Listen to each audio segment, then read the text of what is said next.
Vous imaginez acheter une voiture avec des sièges chauffants, mais devoir payer un abonnement tous les mois pour les activer. Ce n'est pas de la science-fiction, c'est le futur inquiétant qui nous attend dans l'automobile. Bonjour à tous, aujourd'hui on décrypte un phénomène qui prend de plus en plus d'ampleur, les voitures à abonnement. Avant, quand on achetait une voiture, on choisissait nos options une bonne fois pour toutes. Le régulateur de vitesse, les phares LED, les aides à la conduite, tout était inclus dans le prix final. La voiture était à nous, entièrement.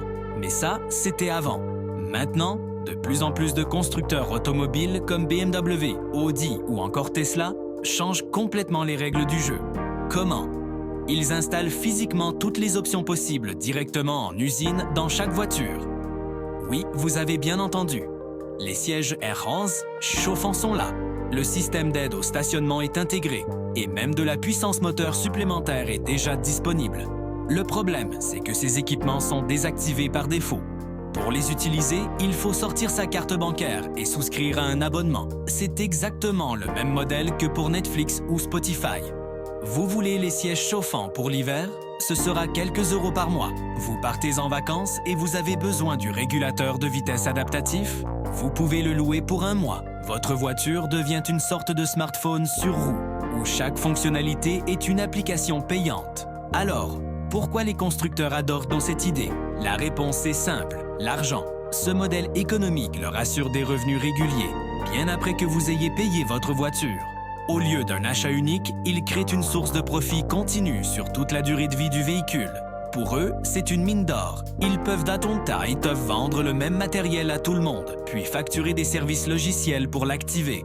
C'est beaucoup plus rentable que de gérer des dizaines de configurations différentes en usine.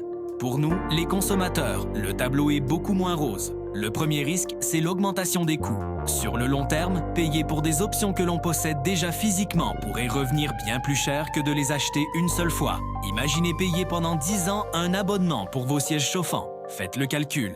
Ensuite, il y a la question de la propriété et du contrôle. Est-ce que la voiture nous appartient vraiment si le constructeur peut activer ou désactiver des fonctions à distance? On devient dépendant de leurs serveurs, de leurs applications et de leur bon vouloir. Et que se passera-t-il sur le marché de l'occasion? Un acheteur devra-t-il payer à nouveau pour des options que le premier propriétaire avait déjà débloquées? Ça crée une confusion totale et une perte de valeur pour le véhicule. Bien sûr, les marques nous vendent ça comme une avancée formidable. Elles parlent de flexibilité. Vous pourriez par exemple débloquer plus de puissance moteur juste pour un week-end sur circuit, ou essayer une aide à la conduite pendant un mois avant de vous décider. Les mises à jour à distance permettent aussi d'améliorer la voiture en continu, sans passer par le garage. C'est vrai, il y a des avantages.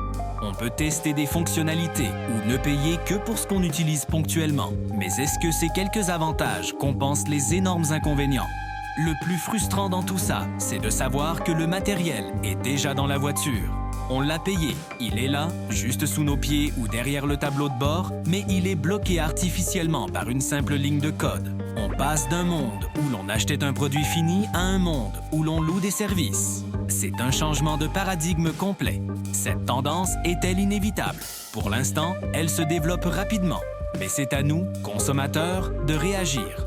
En s'informant, en choisissant des marques qui respectent encore la notion de propriété et en faisant entendre notre voix. Sinon, demain, on paiera peut-être un abonnement pour débloquer les freins ou le volant. Bon, j'exagère un peu, mais la question de fond est là. Sommes-nous prêts à ne plus être totalement propriétaires de nos voitures? Dites-moi ce que vous en pensez dans les commentaires. Est-ce que ce modèle vous séduit ou vous inquiète? Le débat est ouvert. Merci d'avoir regardé cette vidéo. N'hésitez pas à vous abonner pour ne rien manquer et on se retrouve très vite. Salut!